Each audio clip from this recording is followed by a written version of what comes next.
मुंबई अहमदाबाद राष्ट्रीय महामार्गावरती गेल्या काही दिवसांपासून होत असलेल्या वाहतूक कोंडीचा फटका हा शाळकरी मुलांसह रुग्णवाहिकांना देखील बसलाय। दादरच्या शारदाश्रम शाळेतील मुलांच्या 12 बसेस या काल सकाळी वज्रेश्वरी इथल्या एका रिसॉर्टवरती पिकनिकसाठी गेलेल्या होत्या। मात्र पिकनिकवरून पुन्हा घरी परतत असताना सर्व बसेस या वाहतूक कोंडीमध्ये अडकल्या होत्या। यामुळे मुलांकडे खाणं आणि पाणी संपल्यामुळे त्यांचे अतोनात असे हाल झाले।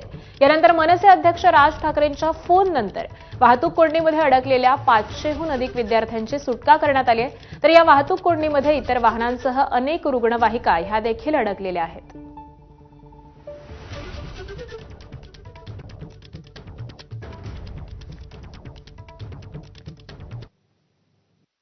जिल्हाधिकारी महोदयांनी इथे जेव्हा नियोजन करायचं होतं, हे हेवी व्हेकल जे थांबायला पाहिजे थांबवल्या नाही आणि इथे जाणाऱ्या विरुद्ध दिशेने गाड्या छोट्या व्हेकल गेल्या तर त्यांना 10 प्रश्न विचारले जातात। इकडे डंपर लॉरीज मोठ्या कुठले लागेबंद आहेत वाहतूक शाखेसोबत की यांना इकडे सोडलं जातं आणि याच्यामुळे वाहतूक कोंडी झालेली आहे आणि रुग्णवाहिका शाळेतले नोकर चाकर पासून सगळे अडकलेत।